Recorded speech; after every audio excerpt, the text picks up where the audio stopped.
Всем привет! В работе стиральная машина Канди. Отказал сенсор, и машинка не запускается. Видео по его замене много, а мы обсудим эту машинку. Давайте в 2 словах, да еще и в стихах. Параша полная. Стих не вышел, но зато кратко и по делу.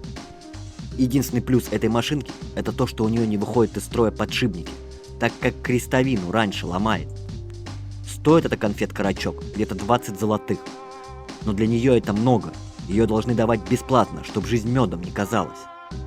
Старые Канди были весьма неплохие, работали долго и вообще не ломались.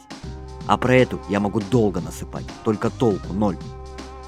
Сейчас вышли еще новее Канди.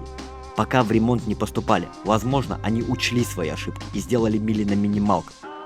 Но, как говорит Топа, хотелось бы верить, но верится с трудом. На этом мы закончим. Всем спасибо и пока.